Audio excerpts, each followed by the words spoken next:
আমার এক বন্ধুর কাছে কিছু টাকা পাই, কিন্তু কয়েক মাস হলো ও ফোন ধরে না। তাই ওর বাবার নম্বরে ফোন দিয়ে বললাম, আমি আপনার ছেলেকে প্রচন্ড ভালোবাসি, আমি ওকে বিয়ে করতে চাই। ফোনের ওপাশ থেকে শুনলাম, নাউজুবিল্লাহ আস্তাগফিরুল্লাহ, ওই ছেলে তোর ঘরে কি বাব্বাই নাই?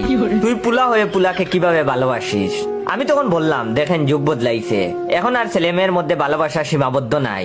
বিশ্বাস না হলে আপনার ছেলেকে বলেন, ও আমাকে পাগলের মতো ভালোবাসে, কিন্তু মুখ ফুটে আপনাকে বলতে পারছে না। ফোনের ওপাশ থেকে আবার বলতে শুনলাম, নাউজুবিল্লাহ আস্তাগফিরুল্লাহ। আর তিনি বললেন, ওই পুলা তুই কি পাবনা থেকে বলতেছস? আমি তখন বললাম, পাবনার পাগলরা কি আমার মতো জিপি থেকে রবিতে কল দিয়ে ফোনের টাকা নষ্ট করে? শুনে রাখেন, আপনি যদি আমাদের এই ভালোবাসা মেনে না নেন, তাহলে আমরা বাড়ি থেকে পালিয়ে বিয়ে করব, পরে কিন্তু আমার দোষ দিতে পারবেন না।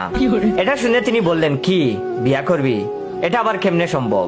তখন আমি বললাম, হ্যাঁ, শুধু বিয়ে না, আমাদের ছেলে মেয়ের নামও আমরা ঠিক করে রাখছি। ছেলে হলে নাম রাখবো আক্কাস, আর মেয়ে হলে জাক্কাস।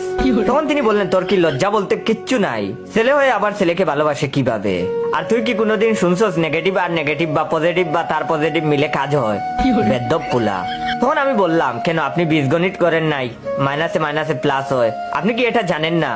তখন তিনি বললেন, বেদ্যপ পুলা, তোর আব্বার নাম্বার দে, তোর আব্বার কাছে যদি বিচার না দিছি।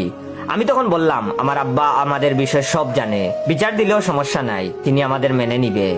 তখন তিনি বললেন, কোস কি, তোর আব্বাও জানে? তাহলে তোর দাদার কাছে বিচার দিমু, কমু তার নাতির সিস্টেমের সমস্যা আছে।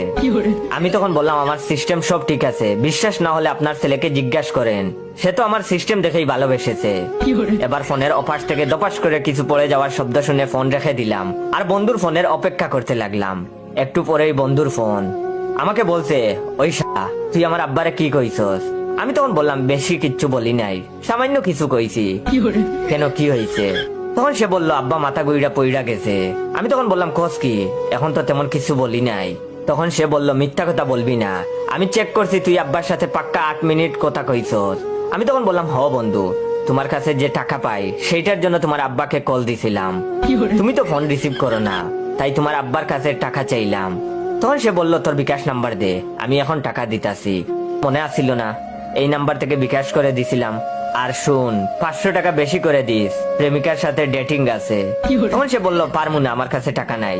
আমি তখন বললাম, সমস্যা নাই, আমার কাছে তোর আব্বার নাম্বার আছে, আমি একটু পরেই তোর আব্বারে আবার ফোন দিমু, এখন তো জীবিত আছে, একটু পর তাও পাবি না। তখন সে বলল, দাঁড়া দিতাছি, কিন্তু খবরদার জীবনে আর আব্বার নাম্বারে কল দিবি না, 10টা নয় 5টা নয়, একটাই বাপ আমার। আমি একটু পরে দেখি ফোনে একটা মেসেজ এলো, বিকাশ থেকে ক্যাশ ইন।